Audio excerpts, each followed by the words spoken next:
Round the Moon. Chapter 5. The Temperature of Space. This revelation acted like a thunderbolt. Who could have expected such an error in calculation? Barbicane would not believe it. Nicholl went over the figures again. They were correct. The formula which had established them could not be mistrusted. And, when verified, the initial velocity of 16,576 meters, necessary for attaining the neutral point, was found quite right. The three friends looked at one another in silence. No one thought about breakfast after that. Barbicane, with set teeth, contracted brow, and fists convulsively closed, looked through the port light. Nicholl folded his arms and examined his calculations. Michel Ardan murmured, "That's just like savants. That's the way they always do. I would give 20 pistoles to fall upon the Cambridge Observatory and crush it, with all its stupid stuff inside." All at once the captain made a reflection which struck Barbicane at once. "Why," said he, "it is 7 o'clock in the morning. So we have been 32 hours on the road. We have come more than halfway.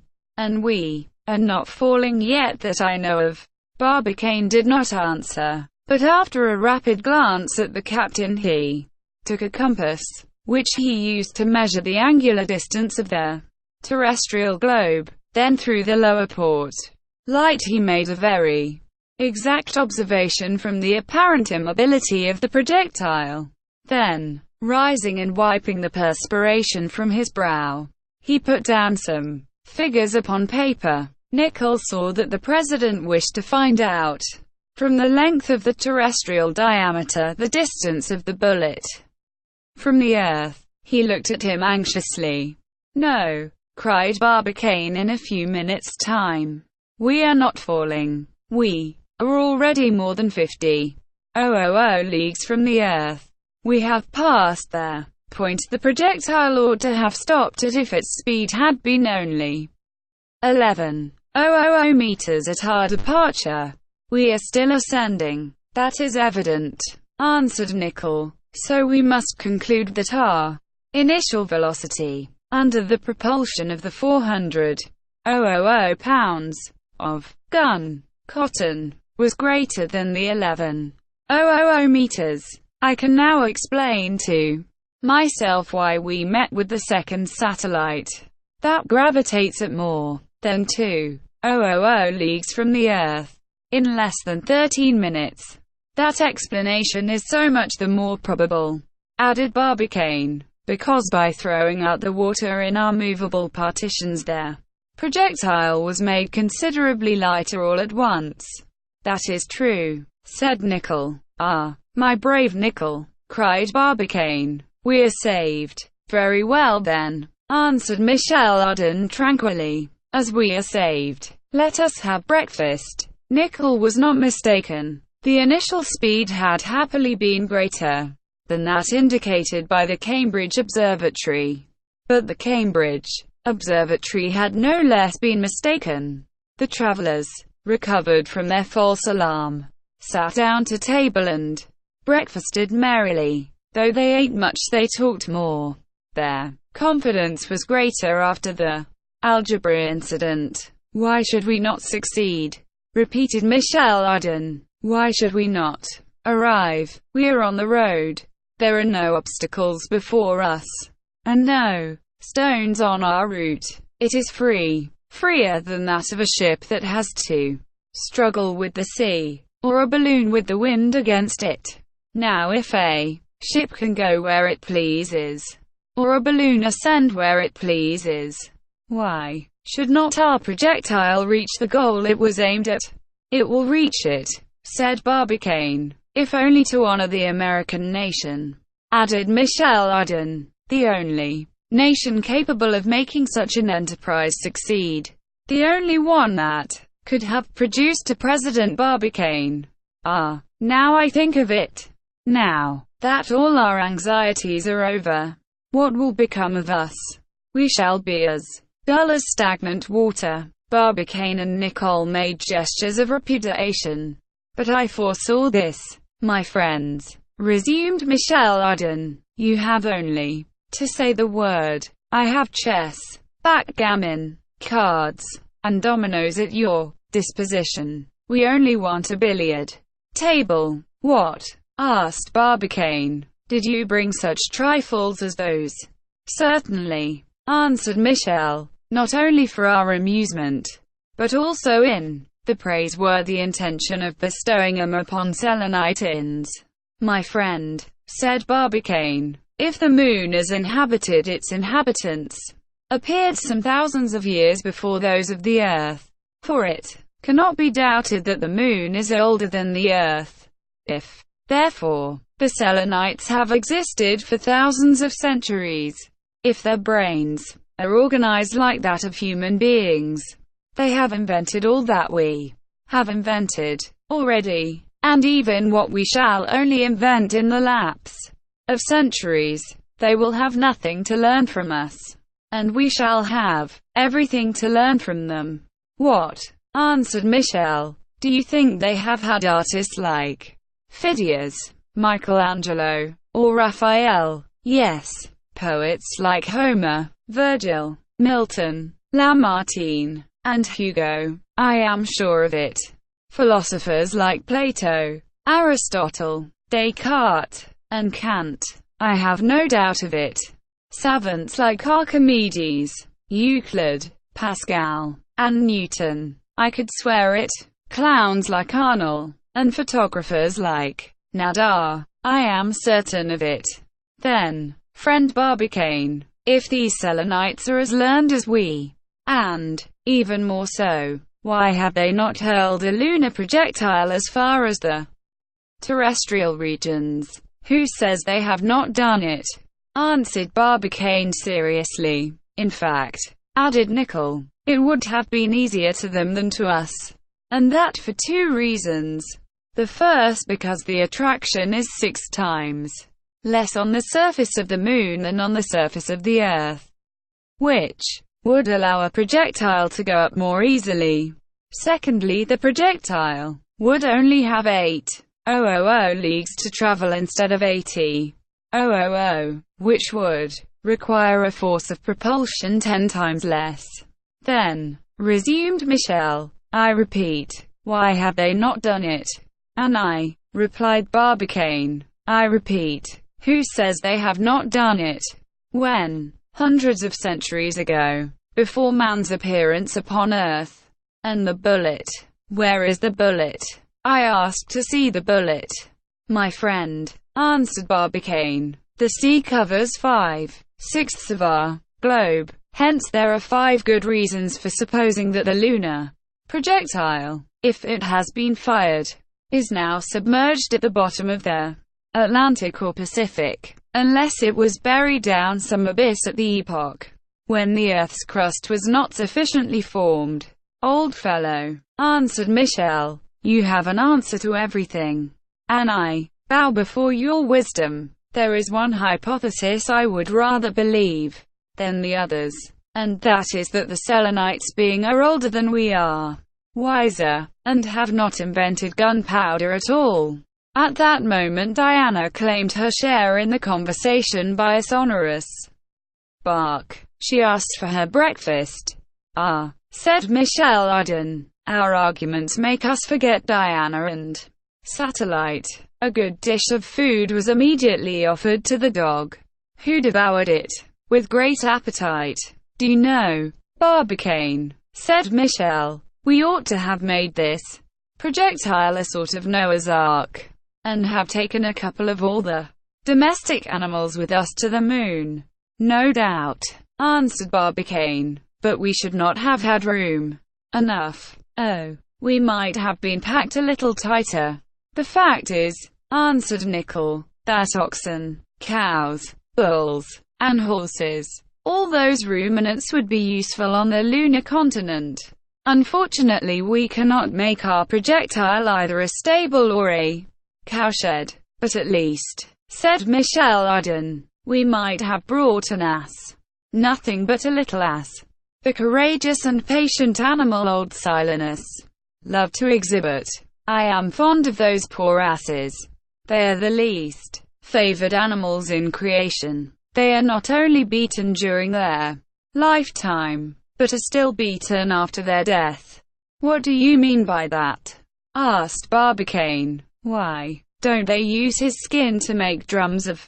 Barbicane and Nickel could not help laughing at this absurd reflection, but a cry from their merry companion stopped them.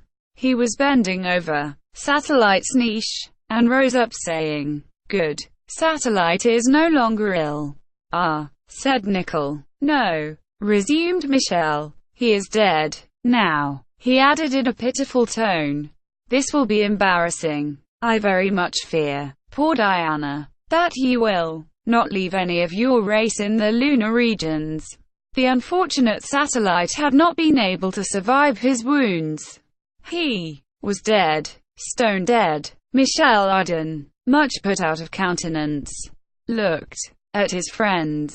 "This makes another difficulty," said Barbicane. "We can't keep the dead body of this dog with us for another 48 hours.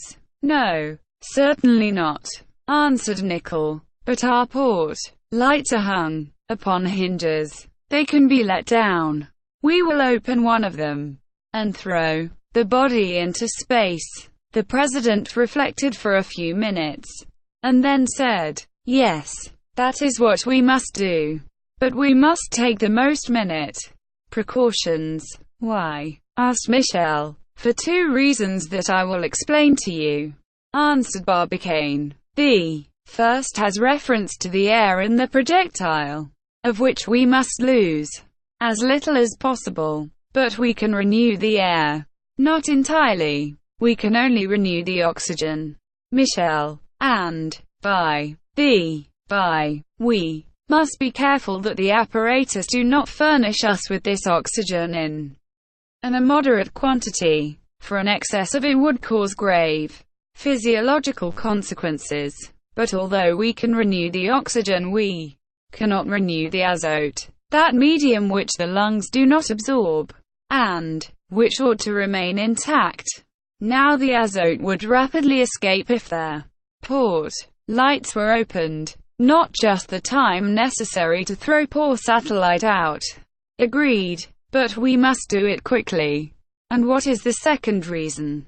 asked Michel. "The second reason is that we must not allow the exterior cold, which is excessive, to penetrate into our projectile, lest we should be frozen alive. Still, the sun warms our projectile because it absorbs its rays, but it does not warm the void we're in now.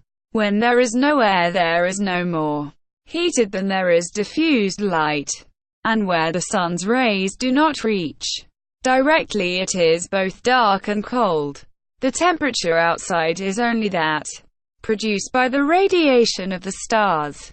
That is to say, the same as the temperature of the terrestrial globe would be if one day the sun were to be extinguished." "No fear of that," answered Nickel. "Who knows?" said Michel Ardan. "And even supposing that the sun be not extinguished, it might happen that the Earth will move farther away from it." "Good," said Nickel. "That's one of Michael's ideas."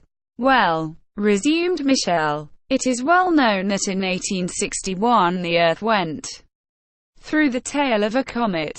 Now suppose there was a comet with a power of attraction greater than that of the Sun. The terrestrial globe might make a curve towards the wandering star, and the Earth would become its satellite, and would be dragged away to such a distance that the rays of the Sun would have no action on its surface." "That might happen, certainly," answered Barbicane, "but the consequences would not be so redoubtable as you would suppose." "How so?" "Because heat and cold would still be pretty well balanced upon our globe. It has been calculated that if the Earth had been carried away by the comet of 1861, it would only have felt, when at its greatest distance from the Sun, a heat 16 times greater than that sent to us by the moon, a heat which, when focused by the strongest lens, produces no appreciable effect. Well, said Michel. Wait a little, answered Barbicane. It has been calculated that at its perihelion, when nearest to the Sun, the Earth would have borne a heat equal to 28,000 times that of summer. But this heat, capable of vitrifying terrestrial matters, and of evaporating water, would have formed a thick circle of clouds which would have lessened the excessive heat. Hence there would be compensation between the cold of the aphelion and the heat of the perihelion, and an average probably supportable. At what number of degrees do they estimate the temperature of the planetary space?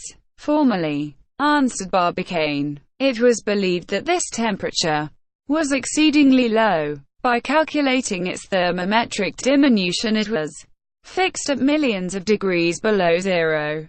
It was Fourier, one of Michael's countrymen, an illustrious savant of the Académie des Sciences, who reduced these numbers to a juster estimation.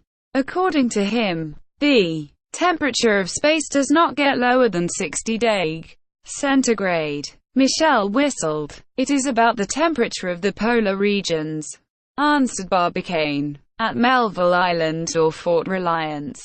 About 56° centigrade below zero. It remains to be proved, said Nicholl, that Fourier was not mistaken in his calculations. If I am not mistaken, another Frenchman, M. Poulet, estimates the temperature of space at 160° below zero. We shall be able to verify that. Not now, answered Barbicane, for the solar rays striking directly upon our thermometer would give us, on the contrary, a very elevated temperature. But when we get upon the moon, during the nights, a fortnight long, which each of its faces endures alternately, we shall have leisure to make the experiment, for our satellite moves in the void. What do you mean by the void? Asked Michel. Is it absolute void? It is absolutely void of air. Is there nothing in its place? Yes, ether, answered Barbicane. Ah, and what is ether? Ether, my friend, is an agglomeration of imponderable particles, which, relatively to their dimensions, are as far removed from each other as the celestial bodies are in space. So say works on molecular physics. It is these atoms that by their vibrating movement produce light and heat. By making 430 billions of oscillations a second, millions of millions, exclaimed Michel Ardan. Then savants have measured and counted these oscillations. All these figures, friend Barbicane, are savants' figures, which reach the ear but say nothing to the mind. But they are obliged to have recourse to figures. No, it would be much better to compare. A billion signifies nothing. An object of comparison explains everything. Example: when you tell me that Uranus is 76 times larger than the Earth, Saturn 900 times larger, Jupiter 1,300 times larger, the Sun 1,300,000 times larger, I am not much wiser, so I much prefer the old comparisons of the double Liégeoise that simply tells you the Sun is a pumpkin 2 feet in diameter, Jupiter an orange, Saturn a Blenheim apple, Neptune a large cherry, Uranus a smaller cherry, the Earth a pea, Venus a green pea, Mars the head of a large pin, Mercury a grain of mustard, and Juno, Ceres, Vesta, and Pallas fine grains of sand. Then I know what it means. After this tirade of Michel Ardan's against savants and their billions, which he delivered without stopping to take breath, they set about burying satellite. He was to be thrown into space like sailors throw a corpse into the sea. as President Barbicane had recommended. They had to act quickly so as to lose as little air as possible. The bolts upon the right-hand port hole were carefully unscrewed, and an opening of about half a yard made, whilst Michel prepared to hurl his dog into space. The window, worked by a powerful lever, which conquered the pressure of air in the interior, upon the sides of the projectile, moved upon its hinges, and satellite was thrown out. Scarcely a particle of air escaped, and the operation succeeded so well that later on Barbicane did not fear to get rid of all the useless rubbish that encumbered the vehicle in the same way.